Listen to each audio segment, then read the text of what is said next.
Hey guys, this is Acerook, and we are going to do double attack forks, in other words, by pieces. So, in chess, using your pieces, basically anything but the pawns, you can double attack your opponent's pieces. Basically, double attack is double attack. Um, you're making one move, you're attacking two pieces. So, moving on to this first diagram. the, what move could you make to basically attack two pieces? It is white to move here. White to move.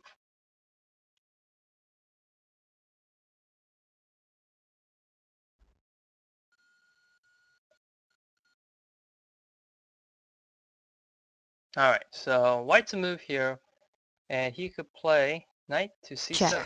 Check. And the idea is you're attacking the king and the rook. And black has to respond to the check, so he moves away, and he simply take the rook. And we're up a full rook here. Alright, so let's go ahead and look at another diagram. This one. Alright, same thing. White to move. Try to find the best move here. We're trying to look at knight forks right now. Knight double attacks. So,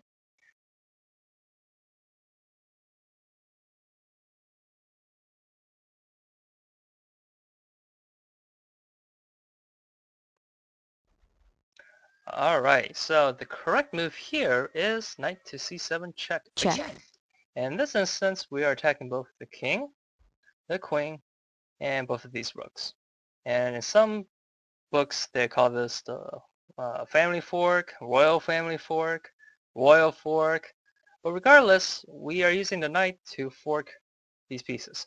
So probably after the king moves away, we simply take the queen, and we're just up the exchange.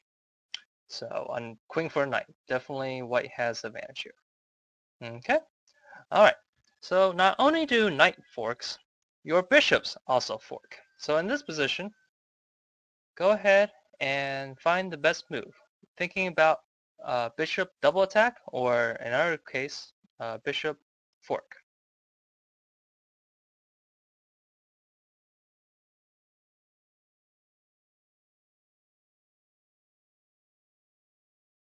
Alright, so hopefully you guys found the right answer. The correct answer is bishop takes c6 check. In this instance, we are attacking the king and the knight. And so, after the king moves away, because it's check, now the correct move is taking here, taking the knight on e4. And now, what do you see? What's different here? What is white doing? White is also forking the rooks. And so after the rook moves away, let's just say, let's just say this rook moved away. Then we can simply take, and we're up two pieces. So let's go ahead and look at the next position. This one, your knights can fork, your bishops can fork, and now your rooks can also fork. So go ahead, take your time, find the best move. We're looking for a rook fork.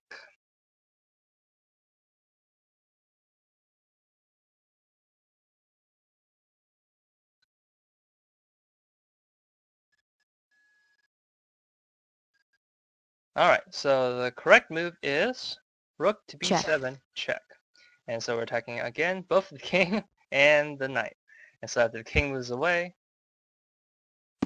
we simply take the knight. And now we're up a full knight. And this should be an easy endgame for white to win. So not only does your knights, your bishops, and your rooks can fork, did you know that your queen can also fork? So go ahead, try to find the best move here. We're looking for a queen fork. Now there's multiple answers, but we're looking for a very, lots of forks, I guess. Lots of attacks on multiple pieces. So,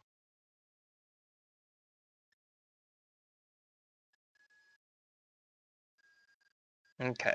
So, I mean, one possible answer is we could probably play queen here, attacking the knight and attacking the bishops.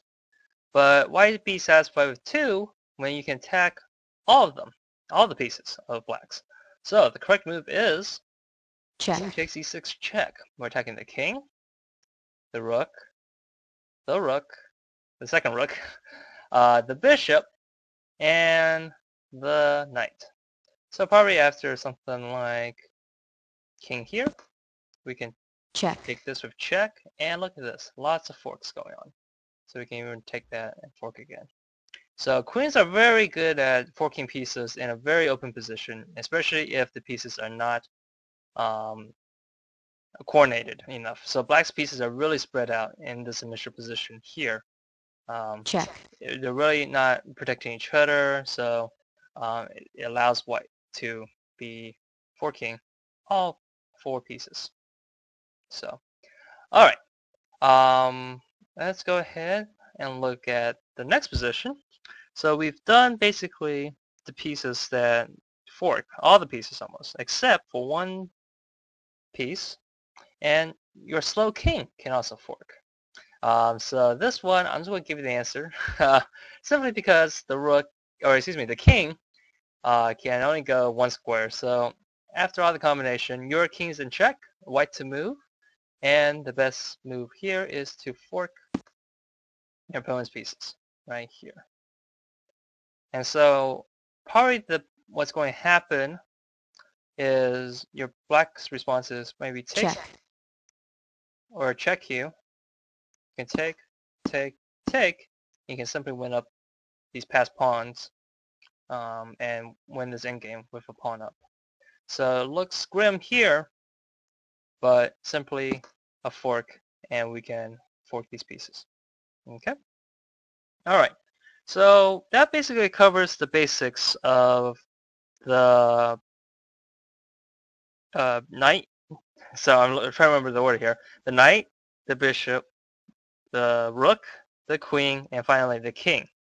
So essentially, those are all the 5 major pieces on the board that you have, and those are all the examples, not all the examples, but there are basic examples of how each of the pieces can fork. So what you try to understand when you learn tactics is you try to, I mean, most of these positions are relatively easy, and you wonder why or how can my opponent ever fall for a tactic like a fork. It's so obvious. It's like the next move. And so what you want to do is you want to use these double attacks, these forks, as more or less as a combination. So let's go ahead and take an example here. All right. So this is our basic, tactic. I mean, we're trying to find a move that wins a number, and the theme is still a double attack, a fork. And let's go ahead, give you a moment to figure this out.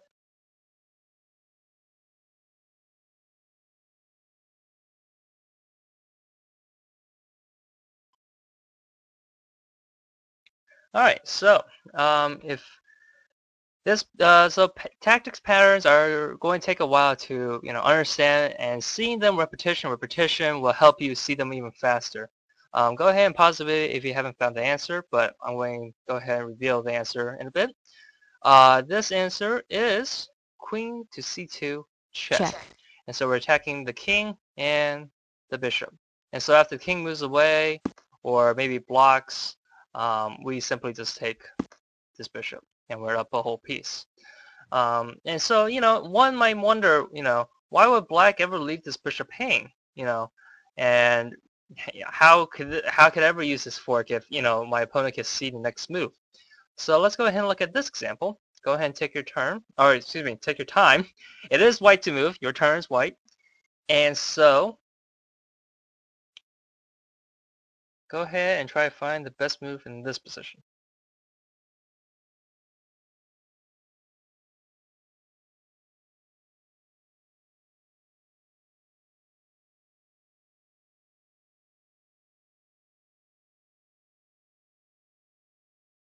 All right. So I changed this just a little bit, and I you figure that maybe the queen c2 in the previous position would work because we're both attacking this pawn and this bishop. Unfortunately, black could just simply pull the bishop back and protect this twice while we're attacking this twice with both our bishop and queen. The point of this position is you're trying to create that position. So essentially, if you think about what happened in the previous game, the black's king was exposed so that we could do a check. In this position, you want to create that position. It's kind of like it, but not exactly, but it does the job. So in this position, the correct move is bishop takes check, g6 check. And it does look weird because you are sacrificing, excuse me, you are sacrificing your bishop temporarily. And right now, we're winning up a pawn, so 1, 2, 3, 4. We're winning 4 pawns to r5. So after king takes, now queen takes c2 check works because we're attacking the king and the bishop. And so even if the bishop does block, we can simply take the check. So, but regardless, we have done a basic fork. So, here the answer is easy, simply because we create a position. So eventually, over time, after seeing numerous tactical puzzles and problems, you start out with, this position, and you want to create that basic position that we showed earlier. So after this takes, king takes, queen c2 check, fork, and now, king moves away, and now we just take. We're actually threatening this pawn. So white should have a relatively easier game since he's up a pawn. So, alright. So let's try to do a couple more of those. Simple ideas of basically using the basic forks that we learned, and then try to use it as a combination, multiple moves. So let's go ahead and go. Alright, so in this position, we are looking at another relatively basic fork. And so let's see the answer. The answer to this one is knight to c7 check. So after this move, we're attacking the king and the pawn. And after the king moves away, we can simply take this pawn, and we're up a pawn. And so this is, really basic. So let's go ahead and put some pieces on the board, a little bit more, and see if you guys can find the correct answer. Alright, so in this position, knowing what the basic position before kind of looked like, try to find the best move here.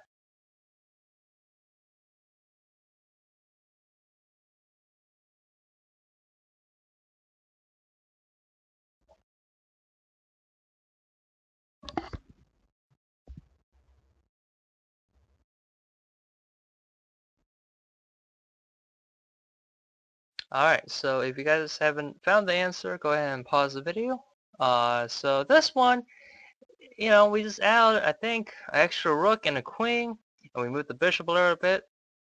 And so, I mean, it looks like our previous position, but with just with that little change.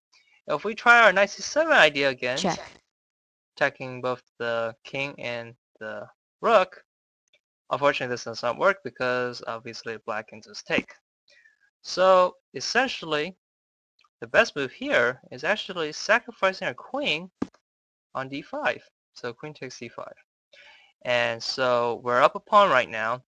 And so now, after queen takes d5, now try to find the best move. And indeed, it is knight c7 check. We're attacking the king, and the queen, and the rook. So if the king moves away, we take this queen, and we're up a pawn. And so what is so hard to find the move from this position,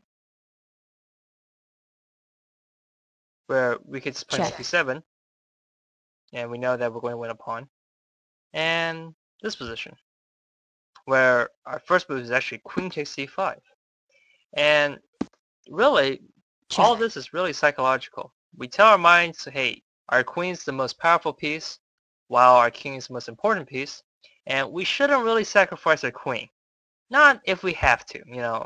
So the idea of queen takes c5 may not be so apparent because it's known that the queen is the most powerful piece, and we don't want to give away. But if we see tactics like these, we can simply win our queen back with no worries, and actually we're up a pawn. So it's like these combinations you want to see over the board and online chess, and basically trying to see these tactics more and more in your games. So let's go ahead and look at another combination.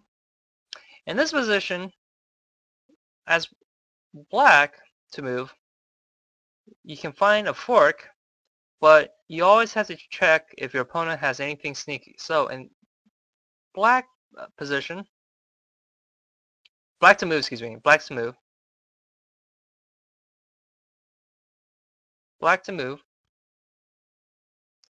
we're trying to find a fork.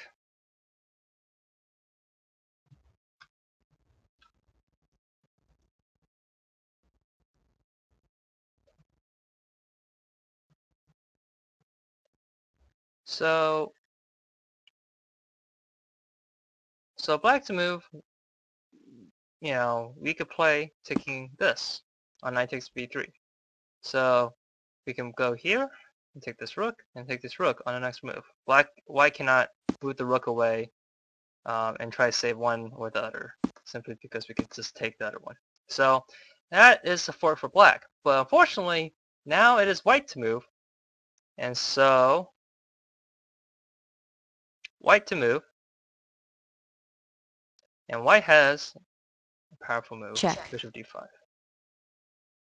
And now we're forking.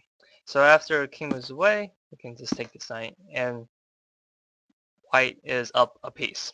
The point of this is, even though you see a fork, so from black's perspective, even though you see a fork, always check if your opponent has something even more deadlier. Okay? So, make sure you don't fall for your opponent's fork as well. So go ahead, let's look at something number 21. Here we go. So, now, there's two people attacking this pawn. And now white is only defending once. So what could go wrong with knight takes b3? Go ahead and try and find the best move here.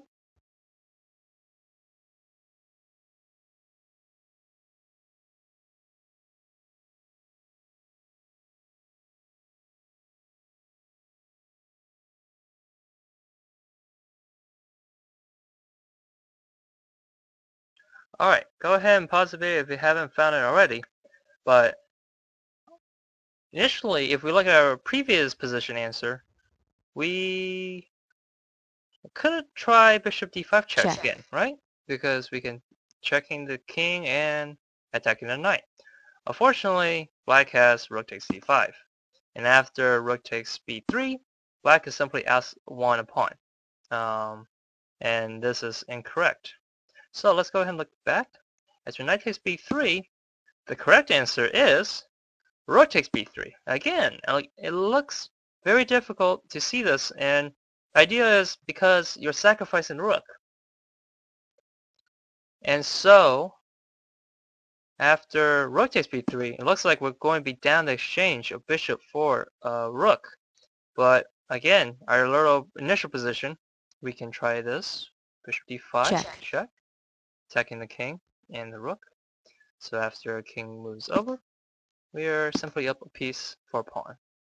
And so it is the move like these, the combinations, that will help you in your game. So hopefully you guys can understand that those initial positions in the beginning were just the basics, but you want to start creating tactical positions in your game. So let's go ahead and look at another one.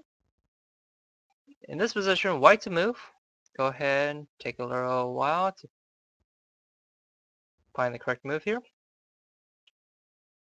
I think it does help to have a king on the board. So there you go.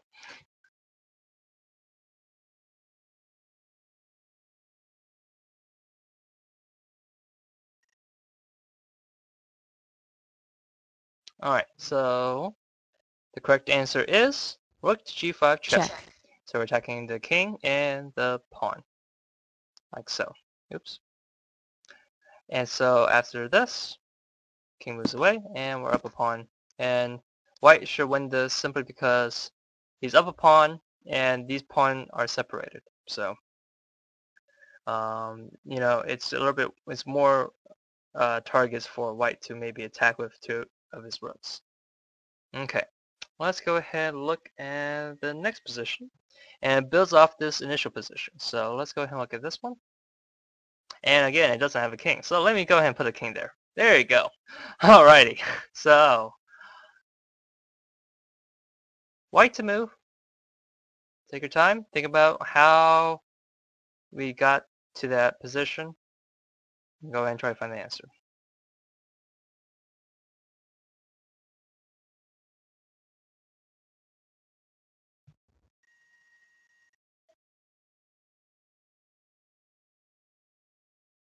Alright, so in this position, white plays knight takes g4.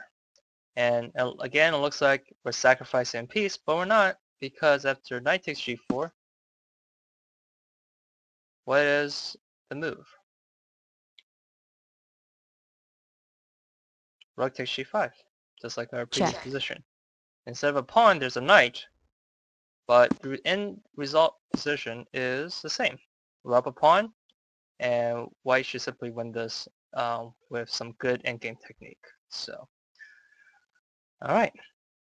So hopefully you guys can see that, you know, you're trying to do like some combinations. So let's go ahead and let's see our last piece that we haven't really put to the test, and that is our king. So our king can also do a fork. So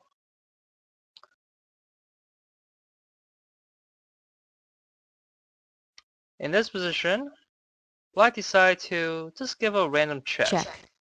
So there is a saying that says, you know, Patzer sees a check, Patzer gives a check. And Patzer is like a demeaning term for a person who is just beginning or is terrible at chess. The point is, you don't want to blindly check at your opponent. Just because you can check your king doesn't mean it's going to be a win. So you want to try a check that is beneficial to you rather than detrimental. So in this position, after this dubious check, white to move and find the best move. So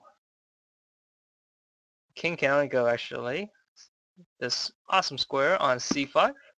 So after attacking the knight, or excuse me, the rook, the knight, and the bishop, black is going to simply lose a piece and will be down the exchange.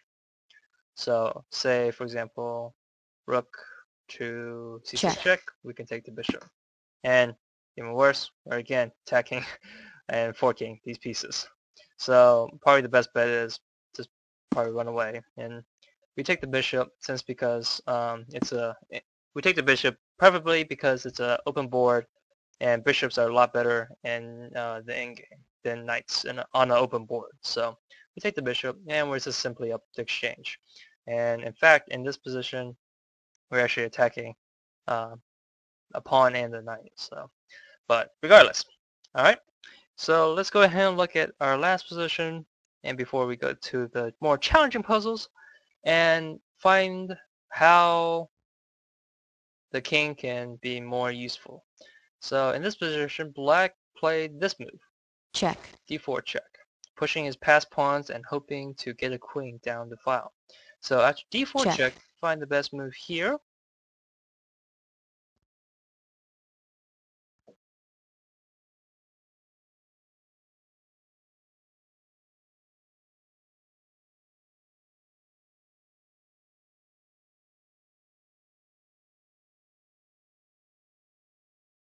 Alright, so the correct move here is to actually play rook to c4.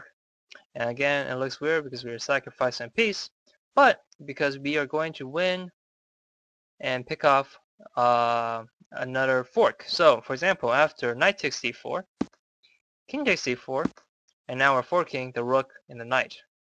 So if, let's say, knight d2 check, we simply take off the rook, and we're up a whole piece with the bishop. And actually, in fact, this is probably not the best response. So the black is probably going to pull his rook back.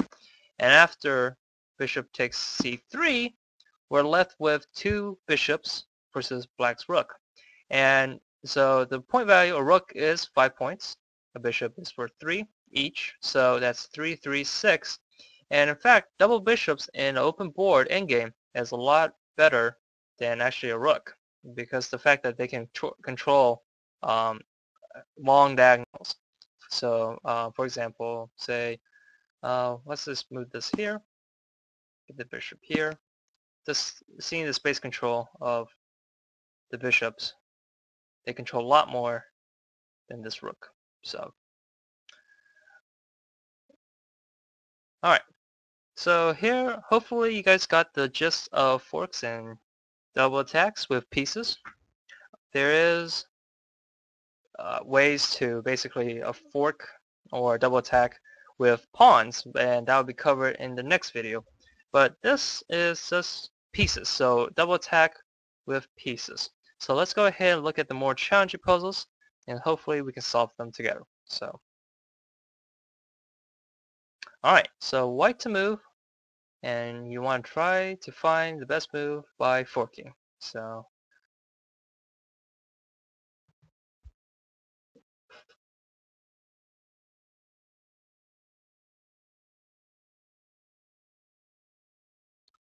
alright, so you're down a pawn right now, and one can simply say that we can just play queen takes a4. And we can basically maybe hold this. But the correct move here is queen d8 check. Because we're attacking both the king and this knight. So after the king moves away, we take this knight, and we're up a whole piece for a pawn. And these pawns are being attacked by black, or excuse me, by white, and so maybe we can pick off another one of these pawns later. Okay, so let's go ahead and look at another puzzle. White to move. In this position, you want to try to maybe, you want to play knight to e7. But fortunately, this rook is guarding on e7. So obviously, this is not the correct move. But knowing what you know about forks and knight forks and try to set up some combination, go ahead and try and find the best move in this position.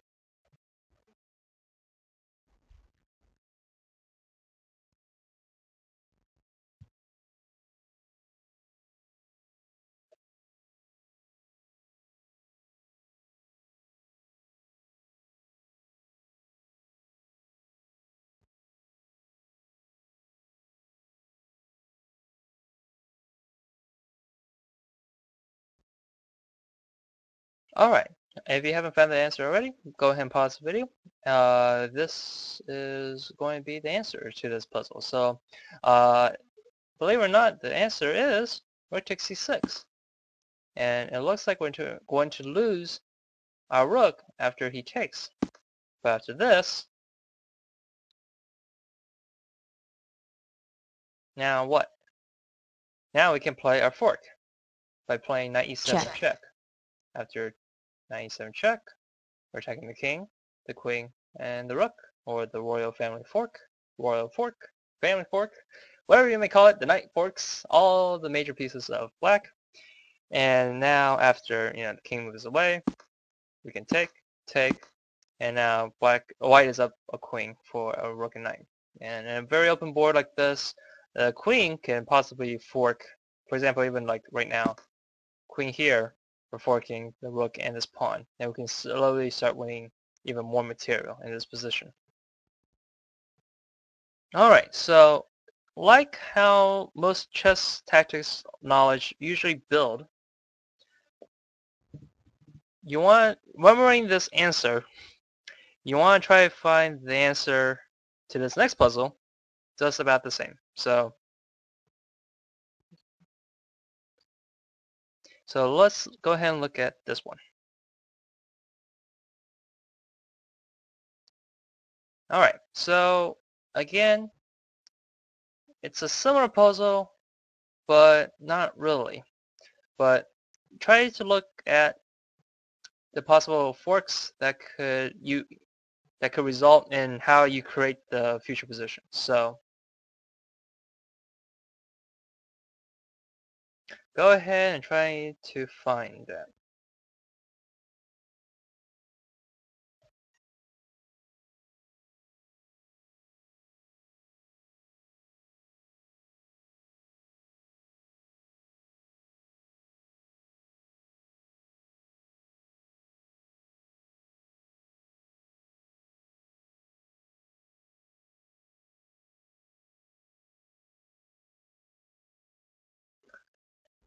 Alrighty, so in this position, the correct move is knight takes c6. So we're winning a pawn. And it looks bad though, because after queen takes c6, well, what could we do after queen takes c6? We could play knight e7 check, and forking these pieces. Now, okay, I know what you guys are going to say, and it is going to be, what if he does knight takes c6? Well, essentially, after knight takes c6, white plays this move, queen takes c6, insisting on winning that pawn. And so after queen takes c6, then we have knight e7 check, king moves over, and we can take this, queen. So we're up one pawn in this endgame. And I guess another question or variation that could result of this is if he takes our knight, then we could play queen takes e8 check, and after king h7, we're still up a piece, and in this scenario, we are still up a pawn, but instead of knights being on the board, we have queens on the board. So those are the possible positions that could result starting from this initial position here. So again, you know the basic forks with all the major pieces, the knight, the bishop, the rook, the queen, and the king, but you want to try to create these positions so that we can basically, implement those tactics against our opponents.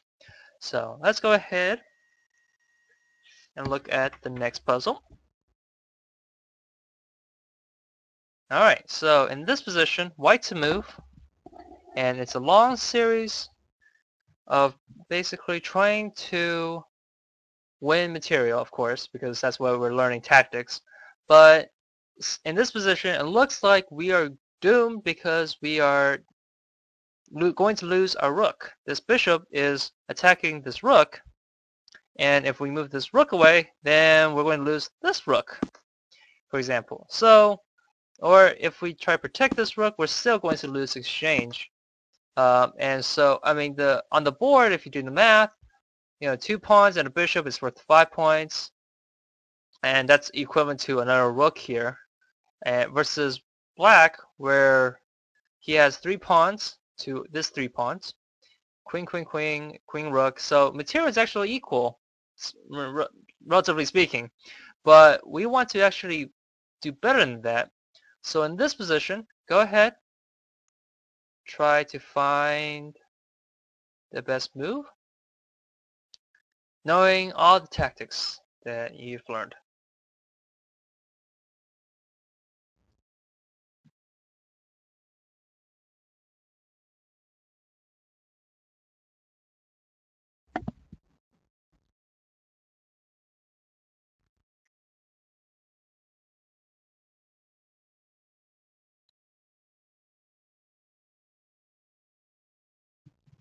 Alright, so one thing to look for when you find tactics is your opponent has the weak king. So if you recall, most of our positions we have some fork that involves attacking the king because it was relatively weak. In this position, what is weak? The black's king is weak, and also another piece is kind of loose. It's not really with its buddies, this bishop. And so you want to try to take advantage of that. And so hopefully you found the correct move. But if you haven't, go ahead and pause the video. And alright, so here we go. The correct answer is Queen A8 check. After King D7, Queen C6 check. And after, so this basically forces the king. It can't go there. So this forces the king, and also, excuse me, it can't take the queen because our rook is defending it. So after the king goes to C8, now Queen A6 check, and after Queen D7, we win this bishop. Alright, so hopefully you notice that this isn't a one move or two moves, but even four moves. You have to see four moves in advance. So in a sense, basically, you want to try to find these long combinations. Another answer suggested in the chat was actually Queen B7 check. King here. Queen C6 check. King here. Check. And now take. Alright. Let's go ahead and look at the next position.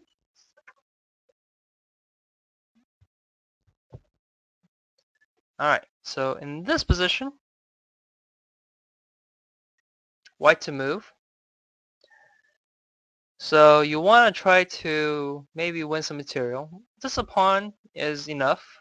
Believe it or not, one pawn is worth 1 point, but is one more point or one more queen you can have to promote. So in this position, go ahead and try to find the best move.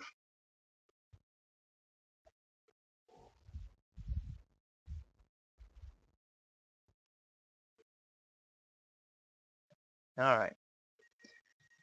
So the best move here is actually knight takes h7. And in this, it looks like we're sacrificing a knight, but you know, we're attacking the rook. So black is going to respond with this. King takes h7. And so after this, Check. Queen f5 check. We're attacking both the king and the knight. And after g6 or something, we can take this knight. And this extra pawn will lead us to win. So white can't, or black can't simply just take this pawn simply because we have two people on this rook and only one person defending it. So we can just take this, etc. And so here we're going to be up a pawn, and that is enough to win. So, alright, let's go ahead and look at the next position. Alright, so white to move here. This is a very difficult position simply because it's a very open board where our rook is being under attack right now. Our d4 pawn is also being attacked as well. And so, go ahead, take your time, think about the forks involved, and find the best move.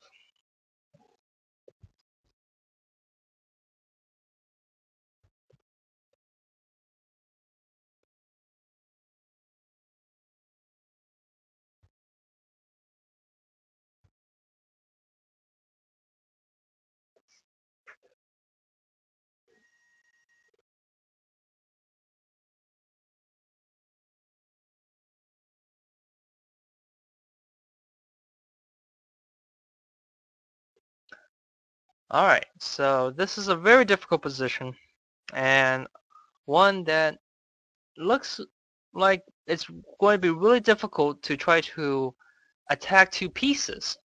But most games in chess, the object of the game is to simply, of course, checkmate your opponent. So the threat of checkmate is even worth more than, you know, a queen, a rook, any combinations of those. Because what's king worth? Infinity, I guess. It's, you know, invaluable to your whole army. And so the correct move here is queen c4 check. Or excuse me, queen c4. And so this looks weird because we're hanging our rook, which is being attacked here, and we're paying our queen here. And what's this all worth? So let me move the arrows here. Queen c4, what are we doing? So what basically we're attacking this rook twice, and this queen is only defended once, so we can win this rook. And secondly, we're doing queen g8 mate. So black has to respond. So what happened in this game, he decided to take the queen. And so after this, checkmate, and we take this knight and checkmate by back rank. So these are some so the threat here is still a queen fork, but instead of attacking two pieces, we're attacking a piece and a checkmating square. So should black take our rook like so, we have checkmate on g8. Okay? Alright, so let's go ahead and look at this position here. Alright.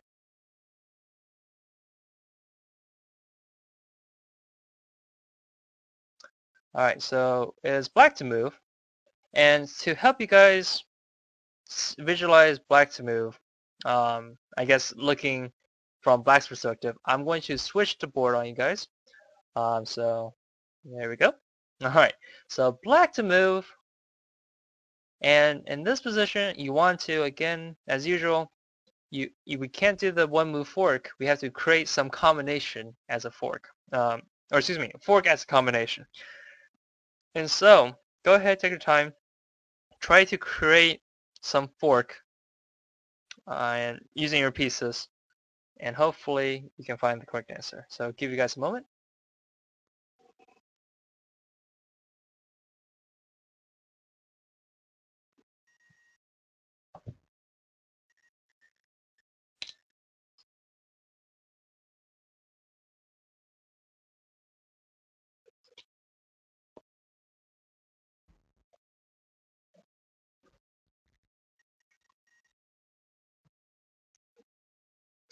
Alright, so this is another kind of a knife fork, but you have to set up the knife fork. So here the correct answer is queen to g1 check. check. And so white's only response, since he cannot go here, here, here, or here, he has to take the queen. So after this, black to move, and of course we just take the bishop. Check. And so now we're attacking the king and the queen with check. So after king f2, we take, and we're now going to be up a whole piece. And so this is a relatively easy endgame for black to win. Alright, so hope you guys enjoyed this. This is the last puzzle that I'm going to put up. And so best of luck, white to move.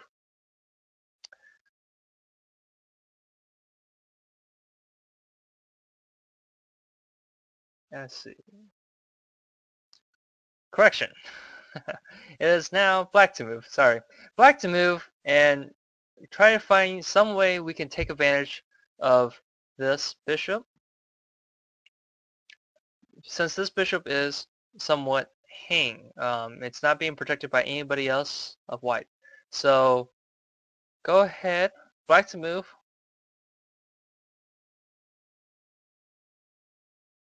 And try to find the best move here.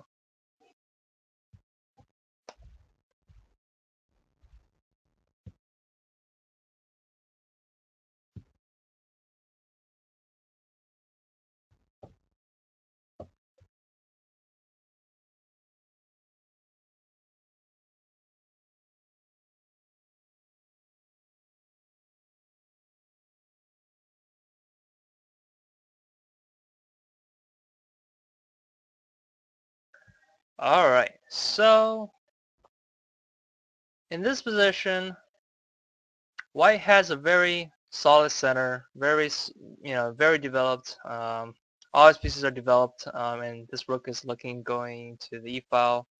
While black is somewhat a little bit cramped, and so in this position, black to move, and I think it would have been better if I flipped the board over. So I'll give you guys just a little bit more, just a couple more moments to figure this out. Alright, go ahead and pause the video if you haven't figured this out. Black to move here. And so the correct move is knight c to e5. And the point of this is, after knight to c5, we're attacking the queen and the bishop. Now, it's just like, wait a second, our knight's being attacked. White can simply take our knight. And so the correct move after this is obviously knight takes e5. Now we've won a pawn, but we lost knight. But since we did a fork here, queen to f3. Excuse me, we're attacking the queen on f3, and we're attacking the the bishop on c4. So, wow, catching the end of this lesson here. Ooh, all right. So here we go. Anyways, point of this is after the queen was away, we simply take the bishop, and we're up a pawn. And actually, this position looks a lot better for black, more space, and we're also attacking this bishop and this pawn here. And a little hint and future advice, and this is not anything related about tactics, but people usually like double bishops versus double knights. So for example, after this, in order to save a pawn, white plays b3. After knight takes e3, knight takes e3. Black has double bishops, and after this game becomes more open, it becomes more favor for the bishop. But regardless, the point of this puzzle was to show you that we can win a pawn by playing knight c5, d takes knight, knight takes pawn, attacking the queen and the bishop, fork. So if the queen moves away, we simply take this bishop, and we're up a pawn. Alright, so that wraps up basically forks with pieces. Knights, bishops, rooks, knights, bishops, rooks, queen, and king. So all 5 major pieces, they can all fork. We did also a lot of basic positions with those pieces, and then we looked at basically combinations using multiple moves. Instead of one move, we're doing 2 or even 4 moves for a combination as fork as a combination. And finally, we look at these puzzles that are supposed to be a little bit more challenging than our initial puzzles. So hopefully you guys enjoyed that. This is Acerook, and I'll see you guys next time, where we're going to learn about basically forks with pawns. So believe it or not, your pawn that is the slowest piece on the board can also fork your opponent's pieces. So we'll take a look at that next time. So thank you guys for watching. This is Acerook, and I'll see you guys later. Bye-bye.